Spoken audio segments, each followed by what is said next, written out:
What if the smartest car decision you could make right now is going backwards? Imagine dropping $1,200 on a repair because a touchscreen glitched, or getting locked out of a feature you already paid for because your subscription lapsed. Modern cars were supposed to be progress. Instead, they're becoming expensive, complicated nightmares wrapped in black plastic and software updates. And quietly, very quietly, something interesting is happening. Smart drivers are ditching new cars, and they're going back to old classics. Here are 8 reasons why. Starting with number 8. Number 8. Old classic cars are becoming smarter investments. Here's something your car dealer will never tell you. That shiny new $48,000 crossover sitting in the driveway, it lost $7,000 the moment you drove it off the lot. By year 5, you've lost nearly half its value. That's not transportation, that's a money furnace. But pull up auction results for a clean 1969 Chevrolet Camaro or a 1970 Ford Mustang Boss 302, and you'll see something completely different. Values going up, year after year. These aren't just cars anymore, they're assets. Rare, tangible, emotionally powerful assets. The classic car market has been quietly outperforming expectations for years. A numbers-matching muscle car from the late 60s or early 70s isn't just something to admire in a garage. It's a hedge against inflation. It's a piece of American history that a computer can't replicate and a factory can't mass-produce anymore. And unlike crypto or stocks, you can drive your investment to the grocery store. People who figured this out 10 years ago are sitting very comfortably right now. The rest of us are still making monthly payments on a car that's worth less every single morning we wake up. But the real reason smart drivers are abandoning modern cars comes later. And trust me, you'll want to hear number 1. It explains everything. Number 7. Insurance and subscription costs keep rising. Let's talk about the hidden tax nobody warned you about. You bought the car. You paid the registration. You got the insurance. But now there's a new bill arriving. Every month. For features that used to come standard. BMW made headlines charging a monthly subscription just to activate heated seats that were already installed in the car. Already in the car. General Motors quietly sunset OnStar plans for older models, leaving people stranded without navigation. And it's not slowing down, it's accelerating. Meanwhile, insurance premiums on modern vehicles are spiking. Why? Because when a late-model car gets into a fender bender, you're not just fixing a bumper. You're replacing sensors, cameras, radar modules, and adaptive cruise control units buried behind that bumper. A minor parking lot kiss can run $4,000 in repairs. Insurance companies know this, and they're passing that cost directly to you. Classic car insurance? An entirely different world. Specialty insurers like Hagerty offer agreed value policies on a 1965 Ford Mustang Fastback for a fraction of what you'd pay on a modern crossover. No subscriptions, no software fees, no monthly nickel-and-diming. You own the car. You own every bolt on it. Nobody can charge you to turn on the heat. And speaking of things modern cars are quietly taking away from you, wait until you hear reason number 6. Number 6. Drivers miss the real driving experience. Ask any serious driving enthusiast what it felt like the first time they drove a car with a real manual gearbox, a naturally aspirated V8, and 0 driver assist modes, and watch their face change. Because it's not just nostalgia. It's something deeper.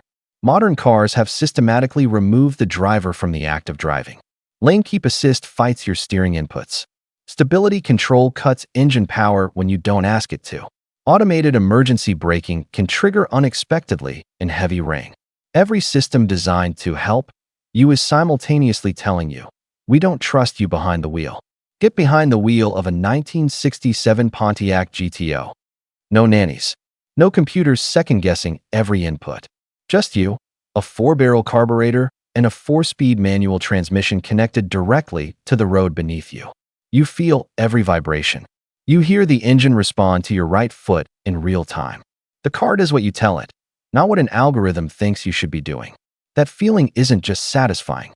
For millions of drivers, it's becoming a form of freedom.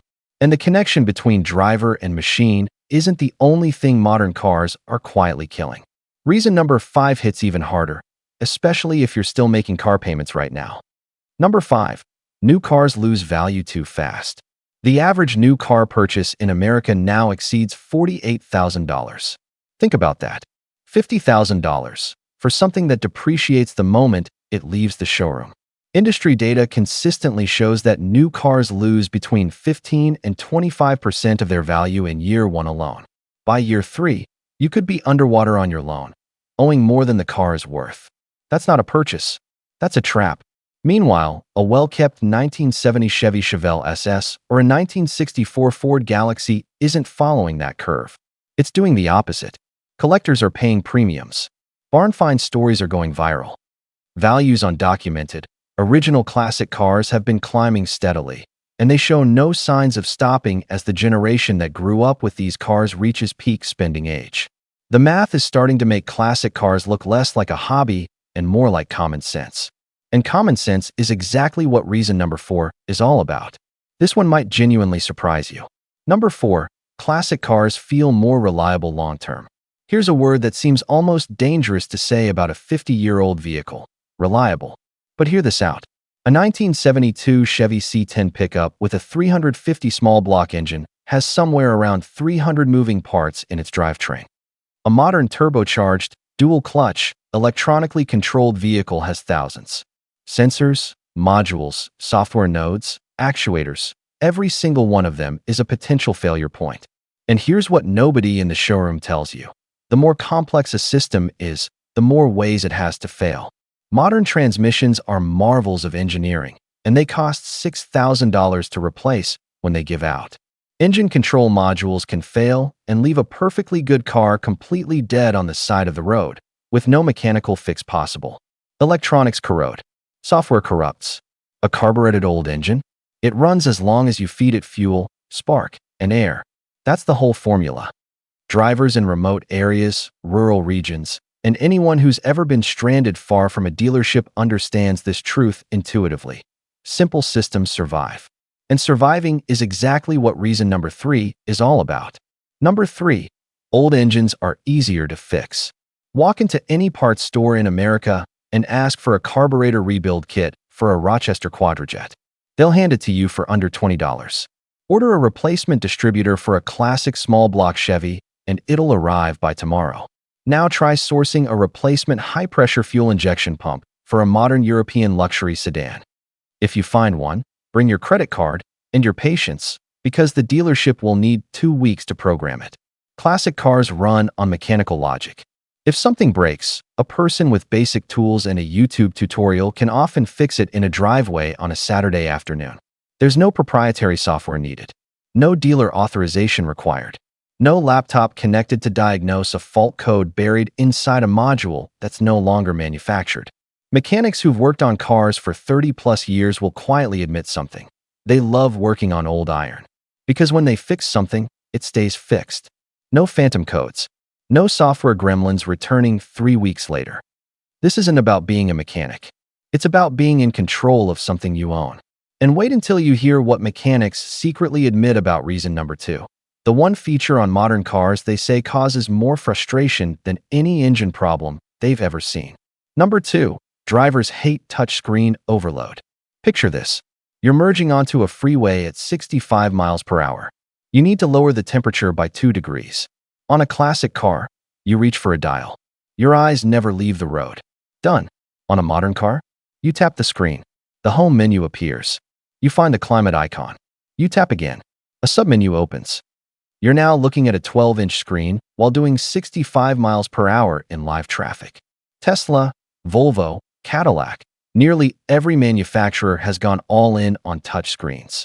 Heated seats, ventilation, mirrors, even driving mode settings buried behind layers of menus.